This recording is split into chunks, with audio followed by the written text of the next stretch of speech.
Ďakujem, že ste si zapli toto video. Ak vás táto téma zaujala, nezabudnite kliknúť na tlačítko odber alebo subscribe dole červené a už vám neunikne žiadne moje nové video.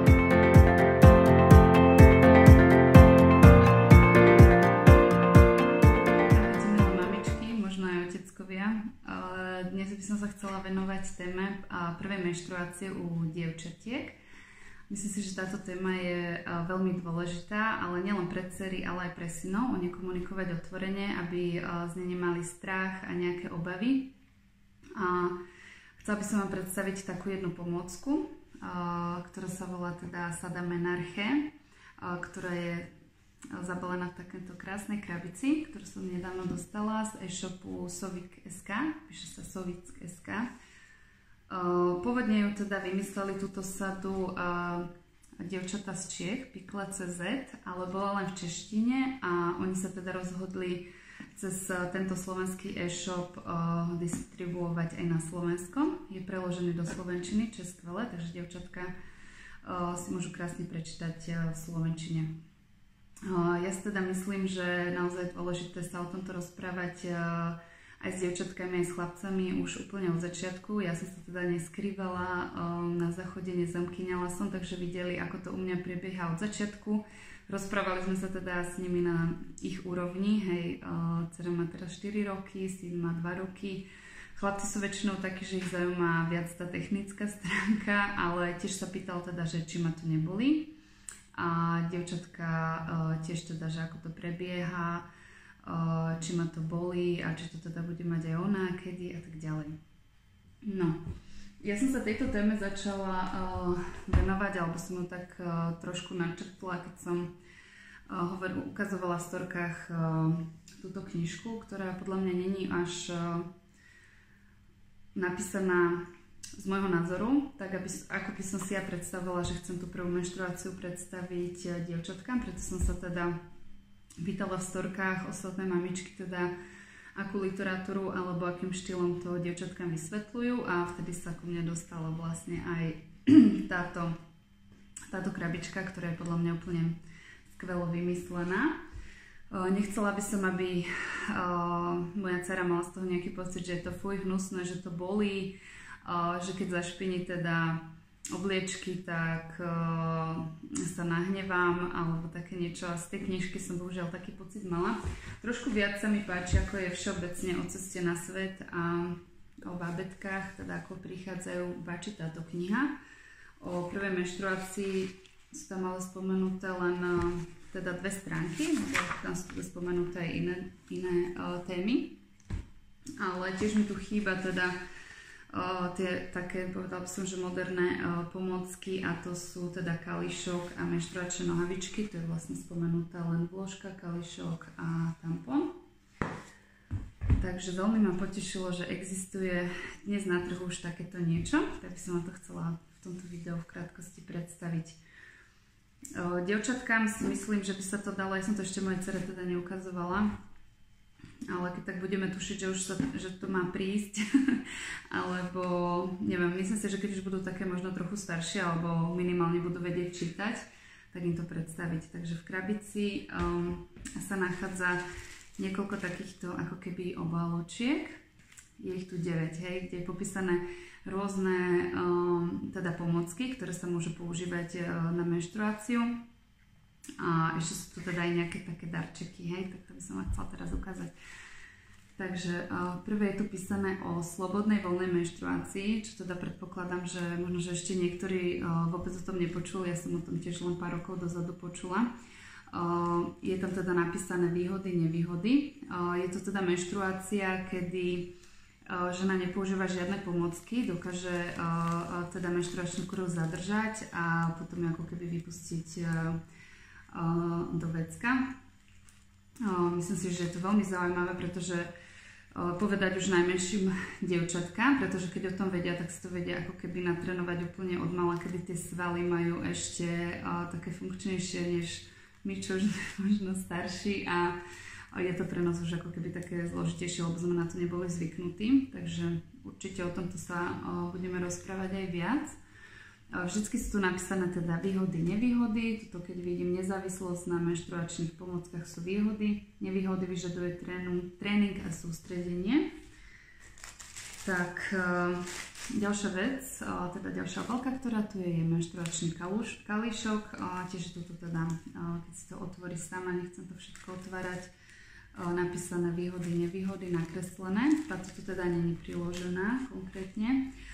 Teda ešte čo sa týka menštruačného kalíšku, tak ja by som to teda osobne dievčatkám ešte, ale moje dcere teda neplánujem, možno, že niekto dáva, keď tak mi dajte vedieť, ma to celkom zaujíma. Úplne od začiatku by som im to teda nedávala, že asi by som ja konkrétne chcela začať menštruačnými nohavičkami, ktorých si povieme neskôr. Ale chcem, aby teda vedela, že aj niečo také ako menštruačný kalíšok existuje. Potom sú menštruačné nohavičky, akorát mi to tu prišlo. Ja teda používam, ona to veľmi dobre už pozná, tieto od Seju, ktoré som vám predstavovala, som s nimi veľmi spokojná. Mám teda aj od Snacks, ale mi prídu také trošku viac umelé. Toto sa mi veľmi páči, že je to teda merino zo spodku a majú teda, robia veľkosti aj pre úplne akože najmenšie dievčatka alebo XS, ale ja verím, že do budúcna, pokiaľ moja dcera narastie, tak už budú robiť viac aj nejakých dievčenských verzií, nejak tomu verím. Ešte tuto vám ukážem teda jeden model, ja som z nich strašne veľmi nadšená, lebo majú takéto krajky, že úplne nevyzerajú ako menštruačné nohavičky a tu je ten prírodný materiál merino. Takže to je druhá vec, druhá obaločka, s ktorou sa teda zoznamia. Ďalej je tu menštruačná húbka, ktorú teda ja som nikdy nepoužívala, ale myslím si, že pre dievčatka je to zaujímavé, keď sa s tým spoznajú. Ďalej je tu priložená látková vložka, tiež teda sú napísané výhody, nevýhody. Ekologické jednorázové vložky, aby sa zoznamili s takými. Je tu tiež teda z tohto je to konkrétne vnútri jedna vzorka. Ďalšia vec, ktorá je vnútri, sú teda konvenčné jednorázové vložky. Tu je teda napísané výhody spoľahlivé, dostupné široký výber, cena. Tampo sa môže používať aj počas plávania a nevýhody teda sú použité materiály, hej, sú väčšinou chlorované, až sú neekologické, hej, že to je teda tiež taká téma, že či sú ekologické, neekologické, ako to môže škodiť po kožke, hej, teda ten chlor, že je lepšie, keď má dole na svojich orgánoch, je podľa mňa lepšie, keď má nejakú tú merinovlnu a tak ďalej. Takže v tomto sú teda prihodené takéto vložky, nejaké tie denné a je tu teda ukázaný aj tampon, aby vedela. A ešte je tu takáto jedna bez krídelok. Takže to je ďalšia vec, ktorá tu je prihodená. A potom je tu takýto náramok, ktorý si môže teda možno vyrobiť s mamou. Sú Swarovski kryštály, kryštálové sklo vyrobené v Rakúsku. Je tu teda jeden červený, jeden čierny a potom je to aj také na zapínanie, čiže môžeš to sama prispôsobiť a má to ako keby takú spomienku, hej, že na prvú menštruáciu, takže to je podľa mňa taký fajn nápad, taká pozornosť milá. A ešte je tu teda milinkový čajk. Asi aby si teda vedela, že ako si to môže spríjemniť, pokiaľ by mala nejakú bolesť a tak ďalej. No a ja by som jej chcela teda mojej dcere do toho prihodiť, na to robím potom samostatné video, nejakú esenciálnu prípravu s esenciálnymi olejmi. Tuto mám konkrétne rúžu, ale ja by som vám teda predstavila konkrétne oleje a prečo používam teda ja, a ktoré sú vhodné akože pre tie malinké dievčatka. Pre staršie ženy existuje Clericalm. Tá je dosť taká silná, mi príde. Zmes už tiež priamo takto v rolone sa dá natrieť. Ale to potom v samostatnom videu. OK, to ešte není všetko. V tomto balíčku sa teda ešte nachádza denník slečny M, kde to má teda v krátkosti popísané o svojom tele. Ďalej je tu teda tiež obrázok maternice, ktorý sme už viackrát videli, teda ako to funguje, že sa vajíčko oddelí. O panenskej dlani je tu písané menštruačné pomôcky, výhody, nevýhody, menštruačný cyklus, ale to vám predstavím potom na tomto kolečku, to sa mi veľmi páči, ako je to znázornené. Podľa Mirandy Gray vlastne 4 obdobia ženy, podľa aj 4 ročných období. Antikoncepcia, hormonálna, nehormonálna, podľa mňa veľmi dôležité. Vysvetlivky pojmov. Je to taká teda krátka pomocka, ešte je to odporúčaná literatúra, hej, že čo všetko by si mala vedieť od svojej menštruácie, od Vojtku. Je to teda aj od Miranda Gray, hej, odporúčaná literatúra pre rodičov, takže ďalšie nejaké aj tie dokumenty, ktoré je fajn si pozerať. Takže to je taká mini knižočka. No a ďalšia vec teda, ktorá tu je, sú tieto 4 cykly. Pre ženy to býva trošku inak znázornené. Pre dievčatá je to vždy, teda sa to spája, niektoré z vás asi viete, so 4 ročnými obdobiami, jaro, leto, jeseň, zima. Prvá je teda rebelka, pre ženy to býva teda, tuším, dievča. Fáza jar, obdobie po menštruácii, ale kľudne ju môže vnímať už počas menštruácie. Potom je princezna, je to obdobie leto, počas ovulácie, potom je kúzelnička jeseň pred ďalšou menštruáciou, teda PMS. A potom je to starena. Starenka, fáza zima a je to teda začiatok menštruácia. Je to tu krásne napísané, že čo mi robí dobre, čo sa mi páči, na čo mám energiu, nemám energiu, takže naozaj skvelá pomocka, podľa mňa je to takto spojené. Ja som sa tieto veci dozvedela len tento alebo minulý rok, že sa to dá teda takto aj chápať, vnímať, pripraviť sa na to a chcela by som teda, aby moja dcera to tiež tak brala, že to teda patrí k žene, tá cykličnosť a netreba z toho robiť nejakého strašiaka. Zároveň aj synovi to celé vysvetľovať, že žena sa mení počas mesiaca, môže sa inak správať, môže dokonca inak voniať, nejaké iné hormóny vylúčovať, takže dá sa to poňať z rôznych takýchto pohľadov a krásne sa o tom porozprávať. Je to ešte taký dopis, ktorý asi môže maminka napísať svojej dcere.